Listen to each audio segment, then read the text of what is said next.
Hi, I'm McCauley, and it's Thursday night in Syracuse, and here we are at Pray It Off. One of the things we're going to talk about tonight is being happy and trying to lose weight at the same time. Is that a concept that's even achievable? Is being overweight and loving yourself, is that possible? So often we think it's not. And tonight we're going to talk about why it's critical, as I turn the page, why it's critical to remove some of the barriers we have about ourselves. The first article I want to talk about tonight is called Weight Loss, What's the Point? By Lisa Turner. What she is saying here is that if you're in your 40s, or for some of us 50s or older, we've spent at least 20 years of our lives trying to lose weight. Well, guess what? I started when I was 12. When I was 12 years old, kids started making fun of me. So I've been on or off, mostly on and off, for 46 years. 46 years, my life has revolved around, I'm fat, I need to lose weight, what am I supposed to do with life because I'm fat and I need to lose weight? How many times have you thought to yourself, if I was only thin, my life would be perfect? They did a study, and it's not just women who feel this way. Out of 100 men, 38 said they would sacrifice at least 1 year of their life in exchange for a perfect body. That's scary, that you would give up a year. I'll tell you something right now, I would not do that. If God said to me right now, Ellen, you give up a year of your life and I will let you be 160 for the rest of your life and never have to worry about anything, I would not do that. To me, life is the most sacred thing. And as I thought about that, it made me happier about where I was in this process. Because if I had to choose, and don't answer that question tonight, because I think some of you are thinking, maybe I'd do it. Maybe I would give up a year of my life. Let me think about that for a minute. The thing is, then you start thinking details. Well, if I was really old and maybe in a nursing home, I might give up that last year. No, you can't play those kinds of games. You just got to say 1 year. My thought is this. If it's a health issue, if you've got medicines, adult onset diabetes, predisposed to diabetes, heart disease, whatever, that's serious. That needs to really be concentrated on. But if you weigh, let's say me, for example, yes, I have more weight to lose. Yes. But is there anything wrong with me? Nothing. And I exercise every day. I eat healthy. Should I take that cat of nine tails and say, you worthless loser, you can't get to your goal weight? Instead, I should say, and I have been, you know what, Ellen? You're healthy, you're doing good. If it happens, it happens.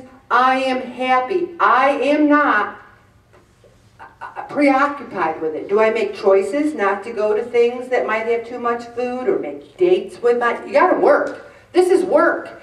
If anyone thinks that losing weight and keeping it off isn't work, they're kidding themselves. It is hard work. But what is it? Do you go to college as a freshman and go, well, I'm going to coast through these next 4 years and maybe skip all my classes and get a 4.0? No, you work hard. Losing weight, however, is not your life's work. Counting calories is not the call of your soul. I read every obituary in the newspaper on my lunch hour today to see if anyone wrote, and this woman spent 30 or 40 years trying to lose weight and never did. Didn't say that. And then I said, this guy died and he was 20 pounds overweight. Who cares about him now? Nobody. Those things were not in there. It does not define who we are.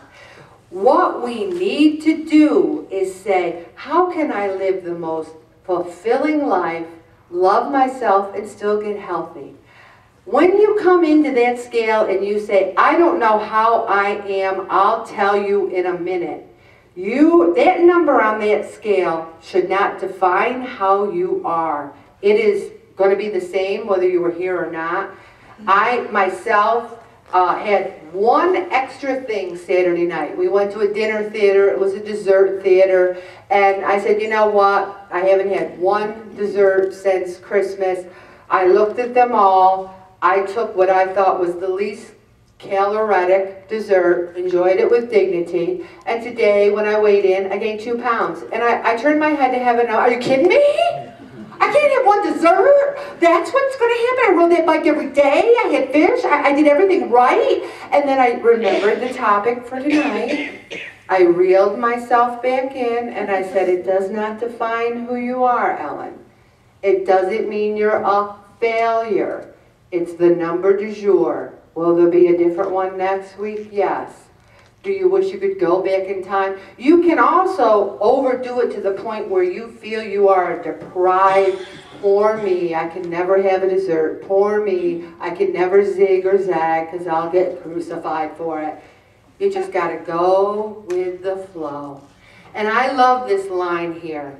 What would happen if all of us took all that energy we devote to counting calories and chasing a number on the bathroom scale and channeled it towards developing personal integrity, enhancing our spiritual connections, and serving the world?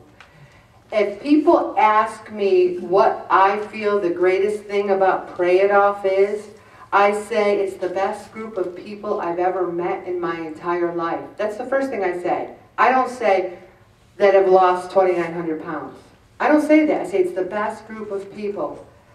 I look and I see each of you as you are as a person, not your number on your scale. That is part of our journey here. But I feel if we can deal with the emotional, the psychological, the traumatic incidences of our lives, lay them at the foot of Jesus, and maybe lose a few pounds in the process, hallelujah.